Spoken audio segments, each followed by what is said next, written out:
مرحبا متتبعي أخبار المنتخب الجزائري القوي. قبل أن نبدأ، لا تنسى مشاركة الفيديو مع الجميع لنصل لأكبر عدد من الجمهور والمتابعين، ولا تنسى التعليق برأيك في أداء المنتخب الجزائري في الأونة الأخيرة. والآن لنبدأ. أفادت وكالة الأنباء الجزائرية أن منتخب الجزائر سيخوض مباراتيه الوديتين أمام منتخبي توغو وبوروندي من دون حضور الجمهور، وذلك ضمن استعدادات محاربي الصحراء لخوض كأس أفريقيا 2023.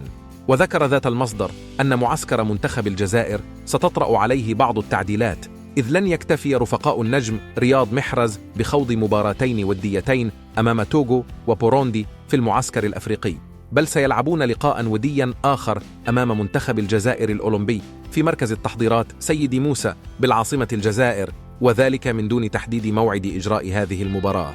وأضاف نفس المصدر أن منتخب توغو سيواجه الجزائر بلاعبيه المحليين بسبب عدم قدرة اللاعبين المحترفين على الانضمام إلى تشكيلته في المباراة التي ستقام يوم 5 يناير كانون الثاني، في حين أن منتخب بوروندي سيلعب أمام الخضر يوم 9 من الشهر بمشاركة لاعبيه المحليين والمحترفين في الخارج.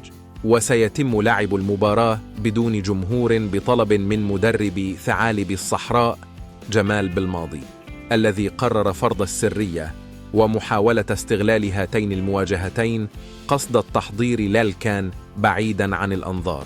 ويخوض الخضر ما بين 1 و10 يناير كانون الثاني القادم معسكرا تحضيريا في التوغو سيدوم 10 أيام، وسيتخلله لعب مباراتين وديتين تحضيرا للموعد الكروي الأفريقي.